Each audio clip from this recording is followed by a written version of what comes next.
막판까지 난타전이라 대한민국은 끝났다. 무슨 말일까요? 대통령 선거에 대한 이야기입니다. 대통령 선거에서요, 좋은 얘기가 하나도 안 나와요. 경제를 위해서 좋은 얘기 말입니다.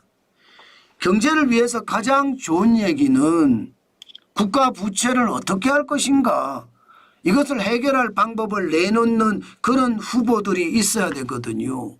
그런데 지금은요, 나라 경제에 대한 생각보다는요, 서로를 깎아내려서 같이 망하자는 그런 생각들이 더 강한 것은 아닌가, 저는 그렇게 생각을 합니다. 게다가 가짜뉴스가 난무하고 거짓말이 난무해요. 마치 말입니다, 대한민국의 대통령 선거가 아니라 대한민국의 거지들의 선거 같아요. 아마 거지들의 선거도 이 정도는 아닐 거다, 저는 그렇게 생각합니다. 제가 여러분들에게 대한민국은 끝났다 이 표현을 많이 쓴다고 했잖아요. 왜 제가 이 표현을 많이 쓰느냐, 사실 지난 10년을 생각해 보자고요. 지난 10년 2016년부터 시작을 해서 2025년까지를 생각해 보자고요. 우리는 뭘 했습니까? 그동안 우리는요, 치고받고 싸우느라고 발전을 하지 못했습니다. 국민은 갈라치기가 돼서 정신적 내전 상태라고 이야기할 정도로 엄청나게 불신하고 있습니다. 우리 국민끼리도. 마치 말입니다, 6.25 전쟁 때 동족 상잔의 비격을 우리는 맞았었거든요. 그러면서 우리 국민이 엄청나게 많이 희생이 됐는데 그런 암울한 상황은 아예 까먹은 것 같아요. 그냥 우리끼리 싸우느라고 정신없습니다. 얼굴에 코피가 터져도 때리고요. 예, 눈알이 튀어나와도 때리고요. 예, 살갗이 뜯겨져 나가도 때리고요. 지금 그렇게 때리고 있다는 걸 보면 사실 두렵습니다. 결국 말입니다, 결국 대통령 선거가 니전 투구라고 해야 되나요? 저는 그런 양상으로 간다 이렇게 생각을 합니다. 니전 투구라는 게 결국은 여러분 진흙밭에서 싸운다는 이야기잖아요. 똑같다는 이야기예요. 그 정도로 말입니다, 심각하다, 저는 그렇게 생각을 합니다. 게다가 더 놀라운 것은 짐 로저스가 이재명 후보를 지지했다 이런 기사가 나오더라고요. 그런데 짐 로저스는요, 페이스북에서 난 그런 지지한 적 없다 이렇게 이야기했어요. 거짓말이 난무하는 거죠. 게다가 이재명 더불어민주당 대표는 합리적인 보수라고 자처를 하고 있어요. 아니 지금까지 민주당이 합리적인 보수라는 말, 보수란 말을 썼나요? 거짓말 아닌가요? 도대체 말입니다, 도대체 좌파 정책만 쏟아내는데 입으로는 합리적인 보수야. 이게 말이 돼요? 제가 봐서는 말이 안 된다고 생각을 하거든요.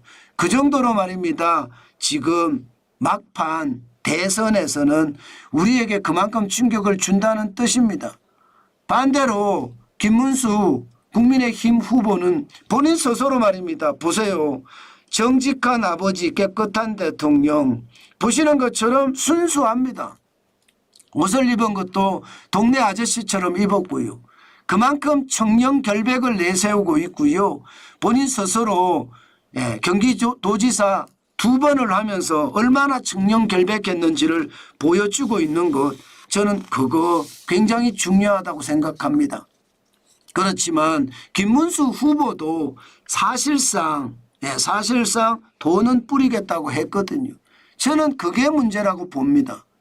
방법이 있어야 되잖아요. 지난 10년 동안도 부채만 늘려왔잖아요. 돈 뿌리는 거 말입니다. 예, 그런데 거기에 대한 해결책은 어느 누구도 제대로 제시하지 않는 것 같아요. 그래서 더 안타깝다는 생각이 듭니다. 다만 김문수 후보는요, 52시간, 주 52시간이 지금 경제의 아킬레스건이 되고 있거든요. 최저임금도 그렇지만 말입니다. 중대재해처벌법도 그렇지만, 그런데 김문수 후보는 주 52시간제에 대해서는 굉장히 긍정적으로 지금 시장을 보고 있는 것 같습니다. 기본적으로 주 52시간제는 노사에 맡겨놓는 게 맞다, 이렇게 이야기를 하거든요. 노동운동가 출신인 김문수 후보도 이렇게 이야기할 정도면 이게 뭔가 하나 돌파구는 생기겠다 그런 생각이 드나요? 아마도요. 경제는요 여러분 고용을 많이 할 수 있어야 돼요. 고용을 많이 해야지 경제가 선순환으로 돌아갑니다. 그런데 고용을 못 하잖아요. 선순환으로 돌아가기가 굉장히 어렵습니다. 그만큼 말입니다. 지금 우리 경제는 고용이 안 일어나니까 선순환이 아니라 나라가 돈을 풀어서 자꾸 뿌리려고 하는 거 그게 문제다. 저는 그렇게 생각합니다. 여러분 부채 한번 보세요. 부채가 진짜 많습니다. 이대로면 2025년 GDP면 전 국민이 생산하는 총액을 GDP라고 합니다. GDP 대비 48.4%입니다. 1281조 2천억 원. 이거 말입니다. 올해 대통령이 누가 되느냐에 따라서 달라지겠지만 50%가 넘어설 가능성 굉장히 많습니다. 기본적으로 이재명 더불어민주당 대표는 재정 주도의 성장을 한다고 하잖아요. 예, 추경 돈 뿌려서 경제 성장시키겠다고 했잖아요. 그건 불가능하다는 건 여러분도 알고 저도 알고 있습니다. 그만큼 말입니다. 돈 뿌리는 정책보다는 돈을 벌게 해주는 정책이 중요합니다. 다시 말해서 소상공인이든 자영업자든 기업인이든 고용을 일어나야 돼. 고용이 가장 중요하거든. 그래야지 부채가 그만큼 줄어듭니다. 세금은 더 많이 거치고 정부가 뿌리는 거는 좀 자제를 하면 더 낫다는 뜻이에요. 지금 보세요. 기업 부채가 하늘을 찌를 듯합니다. 2024년 3분기 2,758조 원입니다. 여러분 보시다시피 전년 대비 증가율이 3.7%예요. 저는 이거 엄청나다고 생각해요. 여러분 GDP 한 나라 국민이 생산하는 총액이 2,500조 정도예요. 그런데 여러분 기업 부채는 2,798조입니다. 기업이 지금 못 버티고 있는 거예요. 기업 부채만 계속 늘어나는 거예요. 이러다가 무너지는 건 시간 문제다. 저는 그런 생각이 들고요. 가계부채도 지금 마찬가지입니다. 2025년 1분기 기준으로 보면 1928조 7천억 원이거든요. 이것도 말입니다. GDP 대비해 보면 1928조 7천억에다가 가계부채 중에 자영업자 부채까지 여기다 포함을 시키면 또 충격적인 숫자가 나옵니다. 그만큼 말입니다. GDP 대비 거의 말입니다. 따라갈 수도 있어요. 그 정도로 말입니다. 가계부채도 장난이 아니에요. 결국 말입니다. 나라 부채도 많고 가계부채도 많고 기업부채도 많아요. 경제 사업 주체의 부채가 하늘을 찌를 듯합니다.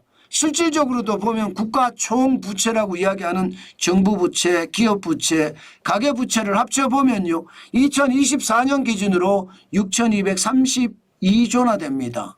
이거 세계경제포럼에서 부채 위험 수위라고 이야기하는 245%보다가 약간 작은 숫자예요. 244.5%. 굉장하죠. 문재인 정부 때 지금 부채가 그만큼 많이 늘어났어요. 아마 앞으로 누가 대통령이 될지 우리가 지켜봐야 되겠지만 현재로 보면 이재명 더불어민주당 대표가 될 가능성이 굉장히 높다고 하잖아요. 그러면 재정주도 성장, 돈 뿌려서 성장한다고 했으니 우리 경제는 더 어려워지는 그런 난국으로 가지 않을까. 저는 솔직히 그런 것도 생각합니다. 그만큼 시장엔 충격파가 있다. 저는 그렇게 보는 겁니다. 대한민국이 끝장나지 않으려면요. 대선 후보들의 정책에서 신성장 동력을 어떻게 키울 것인가. 거기 R&D 지원은 어떻게 할 것인가. 거기에 주 52시간제는 어떻게 적용을 할 것인가. 거기에 최저임금은 어떻게 할 것인가. 이런 게 굉장히 중요하거든요. 그런데 그렇지 않고 니전 투구라고 해서 서로를 헐뜯기에 바쁘면 결국 말입니다. 우리 국민은 그렇게 갈 수밖에 없어요. 그렇게라면 결국 부채는 계속 늘어나고 나라는 점점 어려워져서 베네수엘라 짱 나는 거 말입니다. 돈 퍼주고 부채는 늘어나고 당연히 베네수엘라 급행열차를 탈 수 있다는 것 다시 한번 여러분에게 말씀 올립니다. 그만큼 지금 상황은요 진짜 충격적이다. 저는 그렇게 생각합니다.